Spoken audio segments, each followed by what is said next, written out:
Hello and welcome to Last Ditch. I figured I would give a little recap of the last year and the things that I've been thinking about, the things I've been observing, what happened in the garden.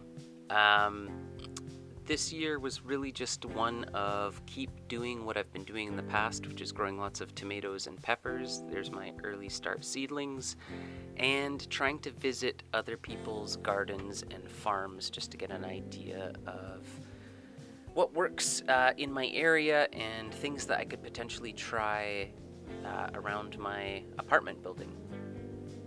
And this is something that I feel strongly about, which is just experimenting and not treating gardening and growing food as something, well, it is precious, but not treating it as something that can't be experimented with. It's great to learn about stuff, and also it's great to just try new things and find new spaces where we can potentially grow things. I was able to visit my community supported agriculture project that we've been getting vegetables from for the last couple of years and harvest some garlic with them. And the other big thing I worked on this year is actually keeping notes and weighing all of the produce that came out of the garden and keeping pretty detailed spreadsheets and calculations of everything. So I know that I grew about 9 kilograms of food last year on about 185 square feet. It was a tedious process. It's a lot to weigh every single thing that comes in, but it did give me some good data. So I'm going to keep doing it. I don't know that I'll be doing it forever, but I really wanted to know the answer, and I got my answers. And I did learn a lot about the things that did the best. For instance, these strawberries that keep proliferating up until even a few weeks ago into early 2024, we're still giving out strawberries.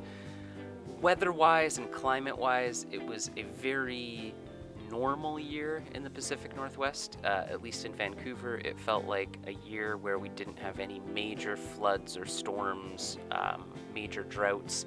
Obviously, elsewhere in British Columbia and in Canada and around the world had very unusual weather, but for some reason, Vancouver was kind of protected from some of the more extremes that we've seen over the years.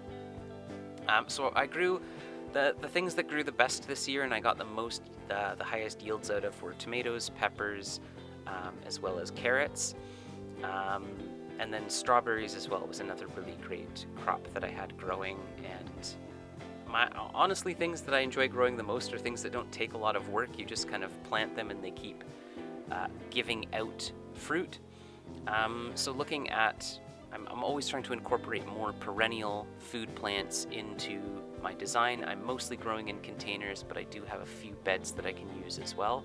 But it's labor intensive. If my data taught me nothing else this year, it's how much work goes into getting a relatively small amount of food.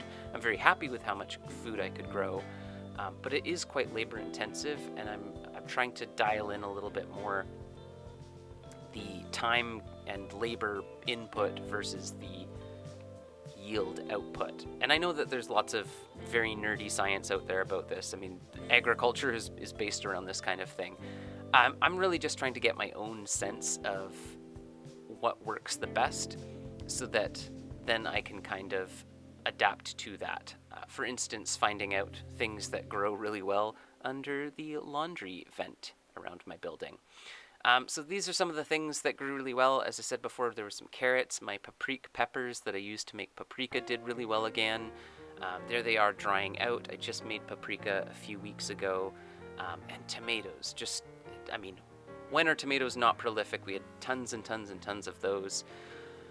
And really outside of that, just trying to take it slow and try to learn some new lessons, relearn old lessons, forget lessons that maybe need forgetting, and really just trying to think about what comes next.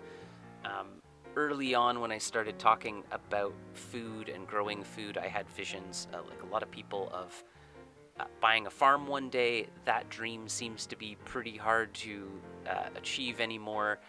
And so I'm just trying to enjoy myself and learn what I can, maximize the small space that I have, make use of the things that I'm growing, make food out of what I'm growing.